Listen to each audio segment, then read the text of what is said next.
A Republican divide over how to hit battle and rein in the monster that has become of big tech. Today, the House voted on new legislation considered a modest attempt to check the growing monopoly power of Google, Facebook, and others.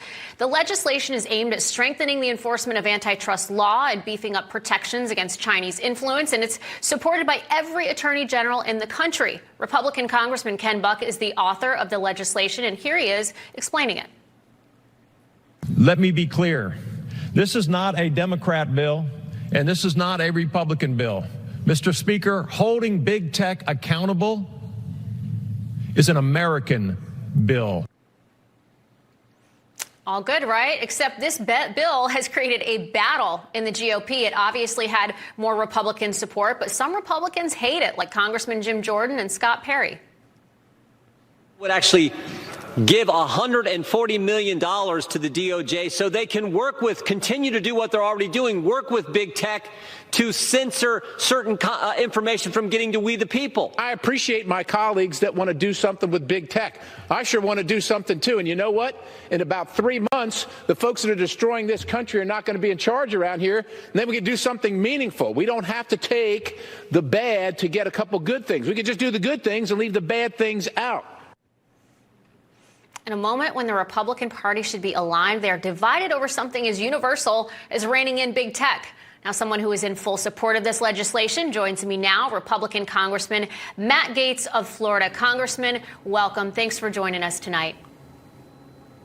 Thank you, Jen. To my friend Scott Perry, I would say these things are not mutually exclusive. We can pass the steps that were before the House today, and I will join him enthusiastically for a Republican plan to do even more on issues of censorship. But, Jen, over a 2-year bipartisan investigation, the House Judiciary Committee learned that big technology companies use mergers and acquisitions to harm the competitive marketplace, to limit our choice when we are censored and banned. And to my friend Jim Jordan, I would say the reason we know this is an anti-big tech piece of legislation is because every lobbyist paid for by big tech was working to try to get these bills killed. And I am grateful that Republicans joined with Democrats to get it passed. We've got strong conservatives backing the legislation, people like Mike Lee and Tom Cotton in the Senate, and I hope we'll be able to get it to President Biden's desk for his signature.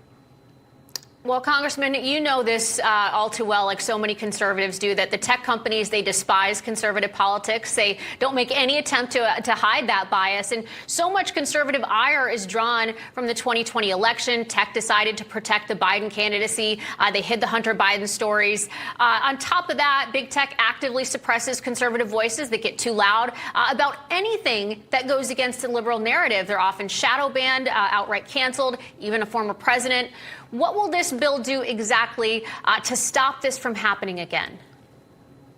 Well, this bill provides a healthier marketplace for more technology companies to be able to emerge without being squashed with the anti-competitive practices that we see from Facebook and Apple and Google and Amazon. And in so many cases, the opportunities that would exist for free speech and viewpoint never get that far, because of the evidence we've developed that there's an explicit strategy to limit your ability to speak by limiting the platforms that are available to you for that speech. With additional fees and fines on filings, you're going to have the opportunity to beef up enforcement so there will actually be a watchdog over big tech to limit the types of mergers and acquisitions that would limit choices for our fellow Americans. Congressman, I do want to switch gears a little bit. The FBI has been in the news a lot lately. They really seem to be aligned with big tech these days, of course, targeting conservatives, especially President Trump. I mean, just look at the Mar-a-Lago raid. And what's interesting is that the FBI has passed on raiding at least 4 former presidents for a very similar reason to that of President Trump regarding documents. We have George H.W. Bush, Bill Clinton, George W. Bush, and of course none other than Barack Obama. All of them either housing documents in strange places or accused of losing emails. I mean, Obama housed some 30 million pages in an old furniture store outside Chicago. Bill Clinton had about 80 million pages in an abandoned Oldsmobile dealership. I mean, it makes Mar-a-Lago seem like Fort Knox in comparison to that. But they charged President Trump. It changed the precedent with him. I mean, your thoughts? There's probably not a single presidential library in America that's not out of some sort of technical compliance with the Presidential Records Act, which makes the FBI raid all the more ridiculous because they used this dispute with the archivist as a pretext to try to smear the former president with this air of criminality, but it has totally backfired. We have seen conservative voices from across the spectrum condemn this raid against the former president, and we have seen more people rally to President Trump's side. I'll be tuning in to Newsmax when we have President Trump's rally coming up over the weekend, and I'm sure he'll be speaking about this and many other things. Well, I'll be looking forward to hosting it and having you watching. Congressman Matt Gaetz, and also our prayers, of course, are with you and the people of Florida right now. Thanks for being with us tonight. Thank you, Jen.